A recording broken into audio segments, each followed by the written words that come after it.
Happy Wednesday, everyone. Thank you for joining me today for episode 8 of my LinkedIn video series, Amplify Your Career.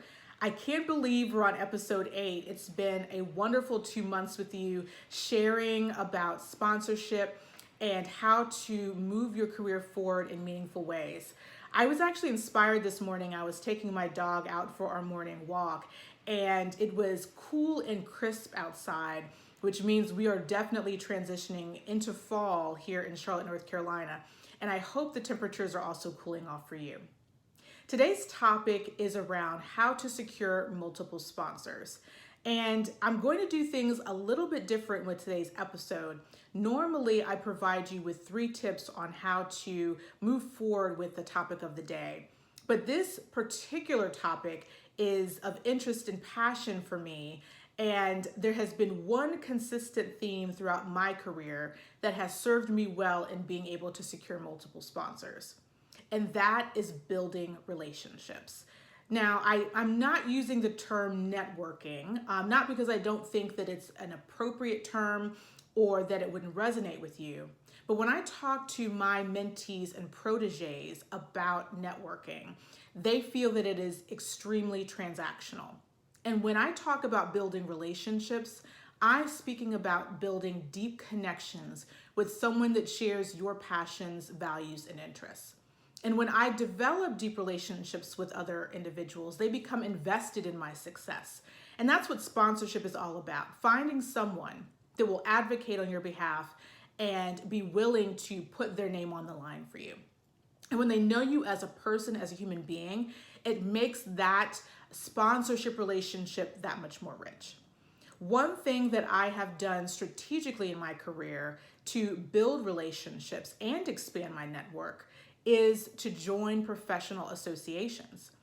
And I'm not talking about simply becoming a member of a professional association. I mean volunteering your time, talent, and treasure, allowing people to get to know you and your knowledge, skills, and abilities in a volunteer capacity, and perhaps even serving on a board of directors for a professional association.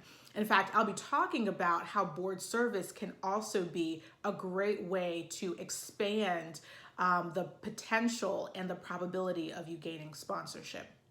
There are a couple of professional associations that I hold near and dear to my heart that I am very much involved in as a volunteer, and that have allowed me to find additional sponsors so that I can achieve my goals and aspirations. One is the American College of Healthcare Executives. I had the honor of serving as a Thomas C. Dolan Executive Diversity Program Scholar. And I also am very involved in my local chapter. It has been an amazing professional association to be involved in, particularly if you are in healthcare administration. One that has been significantly transformational for me is the Society for Healthcare Strategy and Market Development.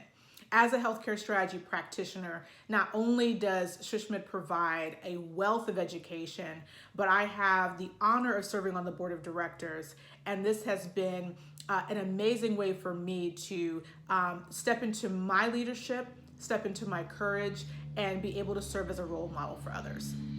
Another professional association that I would recommend is the Healthcare Businesswomen's Association, HBA.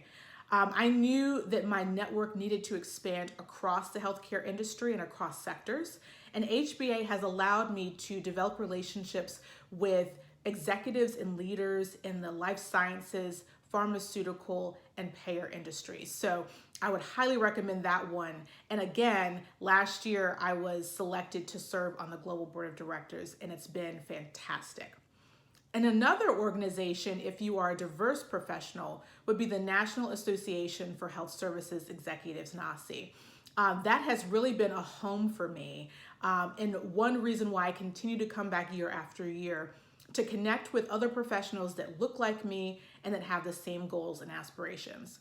And then finally, Women in Healthcare, another organization that has done amazing work in the last couple of years to create relationships within the architecture, construction, and engineering sectors of healthcare, and is expanding nationally to provide additional ways for women to engage.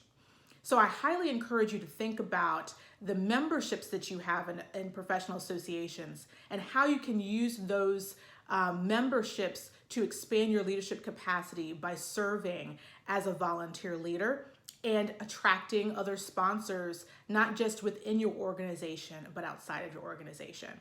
So that was my tip for today. Really start thinking about building those relationships, and we'll continue the conversation around career sponsorship in subsequent episodes to come. Stay safe and take care.